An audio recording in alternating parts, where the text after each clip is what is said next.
नमस्कार, F junction में आपका स्वागत है। मैं हूं डीपी कालरा। तो आज मार्केट के अंदर थोड़ा उथल-पुथल है, लेकिन उथल-पुथल के बीच में बाजार अपने आप को टिकाने की कोशिश कर रहा है। 350 पॉइंट से ज़्यादा की तेज़ी बैंक निफ्टी पर है।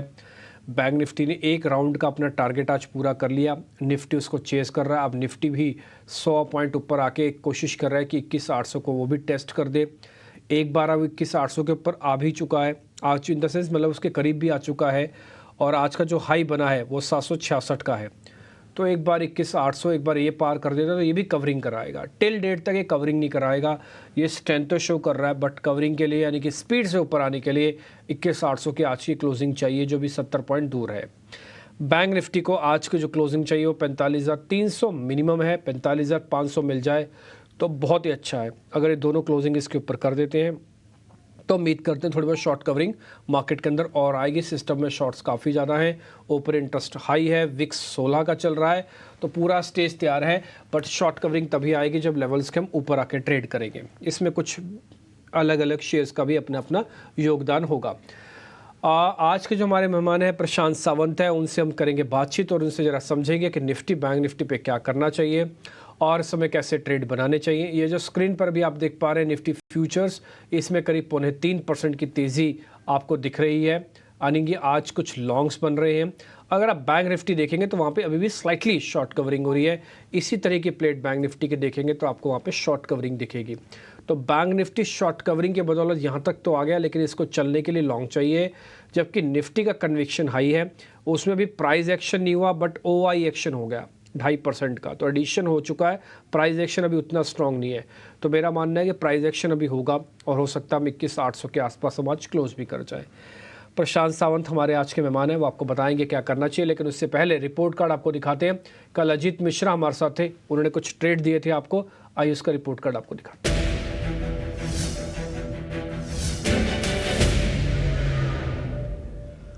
कल 12 बजे सर हमारे साथ जुड़े थे। उन्होंने 21,600 के पुट के बारे में जिक्र किया था। हमने आपको लाइव भी दिखाया था 108। उस समय तक शो के दौरान होते होते 128 हो गया था। 30% का गेन आपको मिला अब तक का, 12 बजे तक का आज का कैलकुलेट कर रहे हैं। कल तो खैर इससे ज़्यादा होगा, क्योंकि आज ये निफ्टी चलने से पुट की वैल्यू इरोड हुई होगी, लेकिन फिर भी 30% का गेन है। आप तो कल सोचेंगे करीब 100% तक का गेन हुआ होगा आपको इसमें। एस्ट्रल में आपको 2% का गेन, एम्फेसिस में करीब 1.5% का गेन। जो भी आपका प्रॉफिट दिख रहा है स्क्रीन पे 50% लगा दीजिए। स्टॉप लॉसेस वगैरह ये वो सब चीज़ों का हमने काट दिया और 50% काट दीजिए, तो 2-4% का जो आपको रोज का मोटा मोटी प्रॉफिट मिल जाता है इस कार्यक्रम से, वो हम बाकायदा आज भी उस कमिटमेंट को पूरा कर रहे हैं। हमारे मेहमानों ने बढ़िया रिसर्च करके आपको अच्छे अच्छे ट्रेड दिए हैं। आई होप कि वो आपको अच्छे ट्रेड आगे भी देते रहेंगे और आपका बेनिफिट होता रहेगा। आपको इस कार्यक्रम में से दो चीज़ें बिना कहे माननी है। पहला, एक तो कम वॉल्यूम के साथ काम करना है। दूसरा, हाई कन्विक्शन। हम हो सकता है 5 से 6 ट्रेड आपके सामने रखें, लेकिन जिसमें आपका कन्विक्शन हाई है, आपका भी सरोकार है उसके अंदर, आप वही सौदे लीजिएगा। दूसरा, आप इसके अंदर स्टॉप लॉस को रिग्रेसली फॉलो कीजिएगा। बिना इसके स्टॉप लॉसेस को ज़्यादा इधर उधर की चीज़ें मत कीजिएगा। तो ये मोटा मोटी दो प्रिंसिपल्स आपको ज़रूर फॉलो करने हैं। आगे बढ़ते हैं। प्रशांत सावंत से जुड़ के जरा उनसे निफ्टी का और बैंक निफ्टी का व्यू पॉइंट लेते हैं। प्रशांत सर, निफ्टी के फ्यूचर्स हमने दिखा दिए। 3% का ओवाई कम नहीं है, ठीक है आज के हिसाब से, लेकिन प्राइस एक्शन ड्यू है। 21,800 जो पहले सपोर्ट था, हर्डल की तरह काम कर रहा है। सामने 22,000 है, जहाँ पे मल्टीपल टर्न करके नीचे आए हुए हैं। एक बार आपके रिकमेंडेशन चाहिए।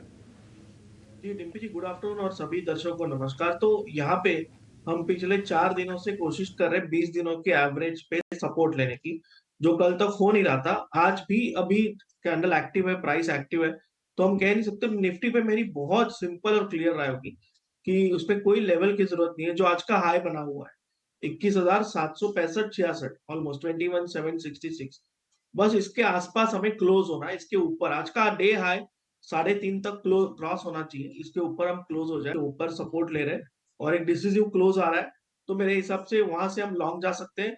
स्टॉप लॉस रखेंगे 21,550, 21,550, और वहां से टारगेट रखेंगे करीबन 21,850 से लेके 21,900 तक का। तो जब तक ये क्राइटेरिया फुलफिल नहीं होता है, मुझे लग रहा है कि लॉन्ग्स अवॉइड कीजिए। दूसरी बात, जिनके पास लॉन्ग्स हो, वो स्ट्रिक्टली अभी तक जो लो बना हुआ है, जो 21,540, उसके जस्ट नीचे, तो 21,520, 21,525 आपके हिसाब से एक स्टॉप लॉस आपको रखना है स्ट्रिक्ट। ये अगर ट्रिगर हो जाता है तो शायद निफ्टी में वीकनेस बढ़ सकती है। इसीलिए लॉन्ग अगर जाना हो तो जो क्राइटेरिया मैंने कहा, आज के हाई के ऊपर क्लोज होना ज़रूरी है, वो क्लोज आता है तो कल लॉन्ग जा सकते हैं। और अगर ऑलरेडी आप लॉन्ग हो, तो जो स्टॉप लॉस आज का लो बना है वो फिक्स्ड और स्ट्रिक्ट स्टॉप लॉस आपके सिस्टम में होना चाहिए। ये एक बहुत डिसिसिव लेवल है, मेक और ब्रेक लेवल है। ये अगर टूट जाए तो शायद निफ्टी यहाँ से 100, 150, 200 पॉइंट भी डाउन जाके 21,300, 350 तक के लेवल भी दिखा सकता है। इसीलिए ये स्टॉप लॉस आपके लॉन्ग्स को होना बहुत ज़रूरी है। और ओवरऑल मेरी सलाह होगी कि स्टॉक्स में अपॉर्चुनिटीज़ बेहतर नज़र आ रही है as compared to the index. तो इंडेक्स पे अगर आप फोर्सिबली ट्रेड करना चाहते हो तो ही कीजिए, वरना जैसे मैंने कहा, आज के हाई के ऊपर क्लोज होने के बाद एक clear cut long trade trigger हो जाएगा। निफ्टी अगर आप कहें तो बैंक निफ्टी पे राय दूं। बिल्कुल सर, बैंक निफ्टी बताई दीजिए लगे हाथ। तो डिम्पी जी, बैंक निफ्टी में सबसे अहम है जो कल हाई बना हुआ था, जो है 45,800। तो हो सकता है लगे कि यहाँ से 700 पॉइंट दूर है, बट 700 पॉइंट बैंक निफ्टी के लिए कोई ज्यादा नहीं होते। तो यहाँ पे आपको सिर्फ पेशेंस रखना है। इसके ऊपर क्लोज, कल के हाई के ऊपर क्लोज, यानी 45,800 के ऊपर स्पॉट का क्लोज होना जरूरी है। वो जिस दिन क्लोज हो, आज हो, कल हो, परसों हो, जब भी क्लोज हो, आप लॉन्ग जाइए, स्टॉप लॉस रखिए 45,300। 1% आपकी रिस्क होगी, और वहां से आप टारगेट कंफर्टेबली रख सकते हो करीबन 46,500, 46,600 तक के। तो जब तक ये नहीं हो रहा है, मुझे लग रहा है आपको वेट एंड वॉच करना चाहिए। और उसी के साथ जैसा मैंने निफ्टी में भी कहा, अगर कोई ऑलरेडी लॉन्ग जा चुका हो, तो अभी हम 45,140 पे ट्रेड कर रहे हैं, आपका स्टॉप लॉस होना चाहिए 44,850, 44,850, करंट प्राइस से 300 पॉइंट नीचे। ये एग्जिस्टिंग लॉन्ग्स के लिए। बट जैसा मैंने कहा, अगर मुझे लॉन्ग लेना है विद कन्विक्शन, तो कल के हाई के ऊपर 45,800 के ऊपर स्पॉट क्लोज हो, तभी ही मैं लॉन्ग जाना चाहूँ। ठीक है, डन। कुछ कंडीशंस है। 45,500 हम लगातार आपको ये पॉइंट नोटिस भी करवा रहे हैं कि 45,500 के ऊपर दम आ जाएगा बाजार में, और हो सकता है तब कवरिंग आए तो 1000 पॉइंट की भी कवरिंग आ सकती है। 46,600 तक के टारगेट हैं, तब 45,300 का आपका स्टॉप लॉस रखना होगा। अगर आप बैंक निफ्टी वाली प्लेट वापस से दिखाएंगे स्टॉप लॉस टारगेट, तो उसमें आप एक चीज़ और नोटिस करेंगे, 200-250 पॉइंट का सिर्फ रिस्क रह जाएगा और टारगेट 1000 पॉइंट का। इससे बेहतर इन रिस्क रिवॉर्ड आपको दिया नहीं जा सकेगा। ये आप कंडीशन नोटिस कर लीजिएगा। 45,500 हमने कई बार आपको ये पॉइंट नोटिस भी करवाया हुआ है। अब जरा निफ्टी वाली प्लेट लेके आइए। निफ्टी के अंदर 850 तक आप एक पुल बैक को और देख सकते हैं। जैसे मैंने थोड़ी देर पहले भी आपको कहा कि बिल्डअप अच्छा बन गया, पर प्राइस एक्शन होना बाकी है। ये हो सकता है प्राइस एक्शन थोड़ा बहुत हो जाए तो 850 तक आप आ जाएंगे। चलेगा तभी जब एक बार हम 800, 850 के रेंज को पार करेंगे, तब हम 22,000 के टारगेट भी देखेंगे। लेकिन अभी उसको होल्ड कर देते हैं। लेकिन बैंक निफ्टी को क्लियरली बाय है, बट ऊपर कंडीशन लिखी हुई है 45,500, इसको मिस ना कीजिएगा। ये कंडीशन ही फुलफिल होने पर ही सौदा बनेगा, ठीक है। और दोनों ही केसेस में वॉल्यूम कम रखिए, आराम से काम कीजिए, बाजार को अपने ऊपर हावी मत होने दीजिए। ना तो अपनी तबीयत खराब कीजिए, ना ही अपने पैसे। अगर आपको कंफर्ट नहीं लग रहा तो थोड़े दिनों का ब्रेक ले लीजिए, बाजार कहीं नहीं जा रहा है, ठीक। आगे बढ़ते हैं शेयर्स की तरफ, और ताज़ा खरीदारी वाले सौदे अब स्क्रीन की तरफ आएंगे।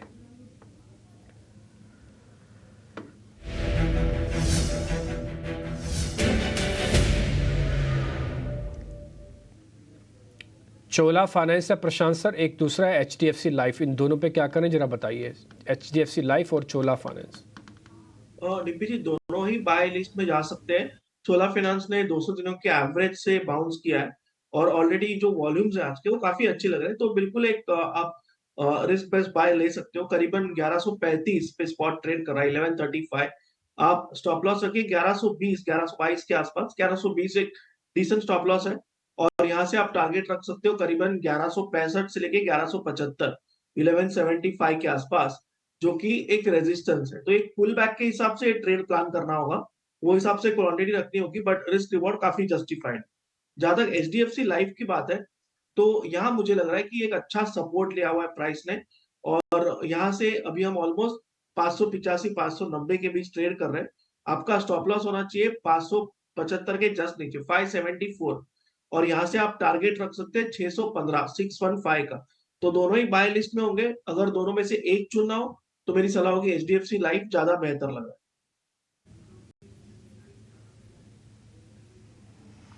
ठीक है, डन। HDFC लाइफ आपको थोड़ा ज़्यादा बेहतर लग रहा है। सुबह से इसके अंदर स्ट्रॉन्ग पोजीशनिंग हो रही है, हमने ये बात नोटिस भी की हुई है। आई होप कि आपको उसका बेनिफिट मिल जाएगा। 615 का आपका टारगेट होना चाहिए, 574 आपका एक स्टॉप लॉस है। चोला फाइनेंस या चोला इन्वेस्टमेंट्स को लेकर भी सर ने अपना व्यू पॉइंट क्लियर कर दिया है। आप उसमें भी देखना चाहें पोजीशन तो देख सकते हैं, बट HDFC लाइफ थोड़ा कन्विक्शन पे हाई लग रहा है, लेकिन ये शेयर आपको ज़रूर अपनी स्क्रीन में नोटिस करना चाहिए। HDFC life target stop loss आपने लिख लिए होंगे। शॉर्ट कवरिंग के जरा दो शेयर्स आपकी स्क्रीन पर आ रहे हैं, आप जरा उनको भी देख लीजिएगा। पहला है सिटी यूनियन बैंक, दूसरा है हिंदुस्तान एरोनॉटिकल्स HEL। प्रशांत जी जरा दोनों शेयर्स को चेक कर लो, सिटी यूनियन बैंक और हिंदुस्तान एरोनॉटिकल्स। जी डिपी जी, सिटी यूनियन बैंक में एक बेस फॉर्मेशन की कोशिश जरूर हो रही है, बट मैं इसको अवॉइड करना चाहूंगा। वजह क्या है इसकी? तो ये continuously series of lower tops lower bottoms बना रहा है, तो मैं सिर्फ बेस बन रहा है इसलिए एक डाउन ट्रेंडेड स्टॉक को बाय नहीं करूंगा, मैं इसको अवॉइड करूंगा।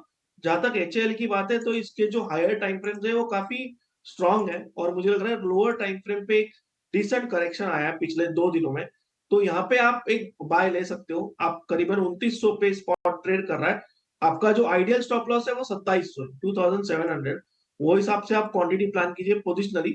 जो शॉर्ट टर्म के हिसाब से ट्रेड करना चाहते हैं वो 2830 2830 का स्टॉप लॉस मान के चल सकते हैं, और यहाँ से टारगेट रख सकते हैं करीबन 3030 का 3030।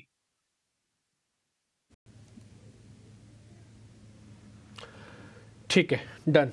तो हिंदुस्तान एरोनॉटिकल्स का टारगेट स्टॉप लॉस एक बार ज़रा स्क्रीन पे ले आइए, आप उसको नोटिस कीजिएगा। 3000 तक के टारगेट है, 3030 तक के, और 2830 का एक स्टॉप लॉस है।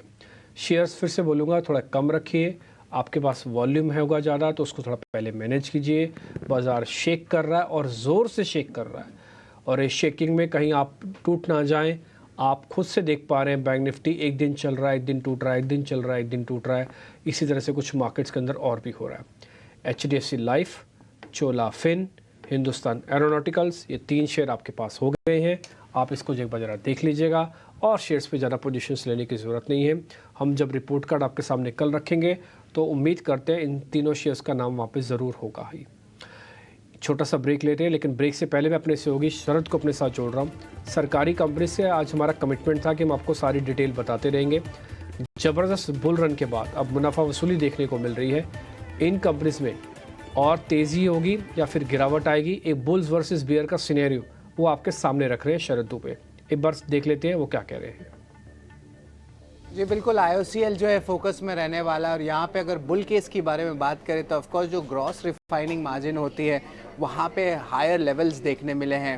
एंड ऑफकोर्स ये जो कंपनी है, अगर इनके ग्रॉस रिफाइनिंग मार्जिन में इंप्रूवमेंट आता है तो इनके ऑपरेशनल नंबर्स में भी एक अच्छी उछाल देखने मिलती है। ग्रॉस रिफाइनिंग के मार्जिन के अलावा जो मार्केटिंग मार्जिन होती है जो रिटेल को दिया जाता है वो भी अभी स्टेबल है, क्योंकि अभी तक कोई बड़े अनाउंसमेंट्स नहीं आए हैं प्राइस कट्स को लेके, तो ये एक इम्पॉर्टेंट डेवलपमेंट है। इसके अलावा क्रूड भी जो है ओवरऑल देखा जाए तो रेंज बाउंड रही हैं।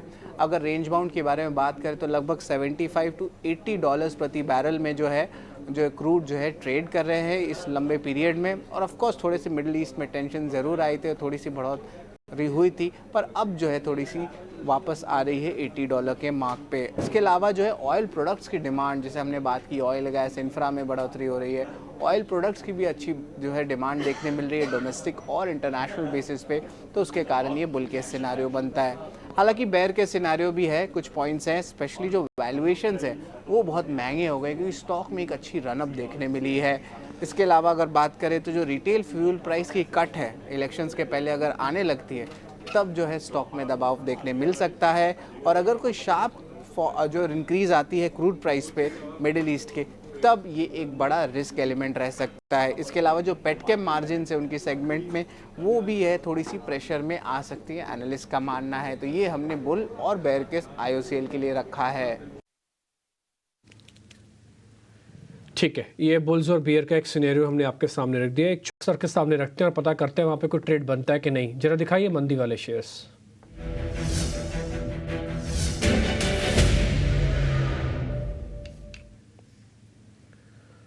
सर आज M6 का दिन अच्छा नहीं है, एक तो उनका ट्रेडिंग टर्मिनल नहीं चल रहा, दूसरा शेयर भी टूटा हुआ है। M6 जरा चेक कर लीजिए 2.5% नीचे है। दूसरा JSPL, हिंडाल्को की वजह से JSPL के अंदर भी नुकसान बढ़ा और एक करीब 2% नीचे है। जरा चेक कर लीजिए सर क्या करना है। तो डिम्पी जी, JSPL में तो लोअर लेवल से बहुत स्ट्रॉन्ग बाइंग आई है, मुझे लग रहा है इसको शॉर्ट नहीं करना चाहिए। यहाँ पे एक गैप सपोर्ट भी है तो इसको अवॉइड करना चाहिए। जहां तक एमसीएक्स की बात है तो ये ऑलमोस्ट 20 दिनों के एवरेज को ब्रेक करने की कोशिश कर रहा है। आज का जो लो बना है वो है 3375। तो कंडीशनल सेल बिलो 3370, यानी आज के लो के नीचे, तो बट ये अच्छा सेल हो सकता है, तो इस पे ध्यान जरूर रखिए। तो बिलो 3370 सेल होगा, स्टॉप लॉस होगा 3430, 3430। और यहाँ से जो टारगेट होगा, अगर 3370 टूटता है तो आपका टारगेट वन होना चाहिए 3300, और उसके नीचे 3280, 3280 तक भी जा सकता है या उससे नीचे भी। तो ओवरऑल सिर्फ ध्यान रखिए, अगर 3370 टूट जाए तो ये शॉर्ट डेफिनेटली बनता है।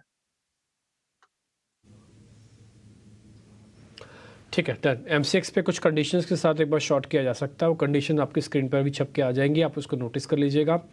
बट दूसरा ट्रेड जीएसपीएल, उसको हमने अवॉइड की कैटेगरी में डाल दिया। 3370 के वीक होने पर ही ये नीचे जाएगा 3300 तक, अदरवाइज नहीं, तो शॉर्ट ना करें इसको। जीएसपीएल को हमने अवॉइड कर दिया। सर ट्रेडिंग कॉल्स आपकी, प्रशांत जी आपके ट्रेडिंग कॉल्स।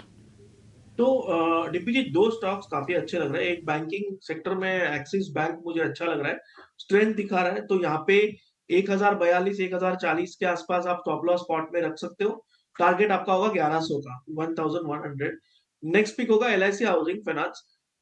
यहाँ पे 610 के स्टॉप लॉस से मुझे लग रहा है एक अच्छा बाय बन रहा है। टारगेट आपका 650 से लेके 660, 660 तक होना चाहिए। तो एक्सिस बैंक और एलआईसी हाउसिंग फाइनेंस, ये दो मुझे अच्छे लग रहे हैं। ठीक है sir, done. LIC housing finance आपको ठीक लग रहा है, 650 का टारगेट है, 610 का एक स्टॉप लॉस है, तो 13 रुपये जाएंगे यहाँ से और करीब 25, 26, 27 रुपये तक आ सकते हैं। रिस्क रोअर ठीक है, ठीक। तो एलआईसी हाउसिंग फाइनेंस वाले इस शेयर पे आप ज़रूर ध्यान रखें। मेरे को भी ऐसा लग रहा है कि हाउसिंग फाइनेंस कंपनीज एक बार मोमेंटम में आ सकती हैं। प्रशांत सर बहुत बहुत शुक्रिया, थैंक यू वेरी मच आज हमको ये सभी बताने के लिए। और ये ट्रेड पे हम कोशिश करेंगे थोड़ा वॉल्यूम कम रखें आप। एक्सिस बैंक और एलआईसी हाउसिंग फाइनेंस सर की तरफ से दी गई ट्रेड है। हमने जो पता किया उसमें एक ट्रेड था एचडीएफसी लाइफ, जिस पे आपने एक ट्रेड लिया होगा।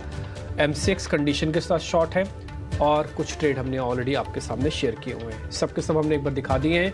अगर आपसे कोई मिस हो गया हो तो आप इसको नोट कर लीजिएगा। सोशल मीडिया पे भी ये पड़ा हुआ है, पूरा कार्यक्रम हम डाल देते हैं। और आजकल हम गेस्ट की कॉल्स को अलग से भी डाल रहे हैं, ताकि अगर आपको पूरा शो ना देखना हो, खाली कॉल्स देखनी हो, तो खाली कॉल्स भी आप उसमें से देख सकते हैं। निफ्टी बैंक पे कन्विक्शन सर का थोड़ा हाई लग रहा है, थोड़ा बहुत बाजार ऊपर नीचे कर रहा है, देखते क्या होता है आगे। प्रशांत जी शुक्रिया, थैंक यू वेरी मच आज समय देने के लिए। आगे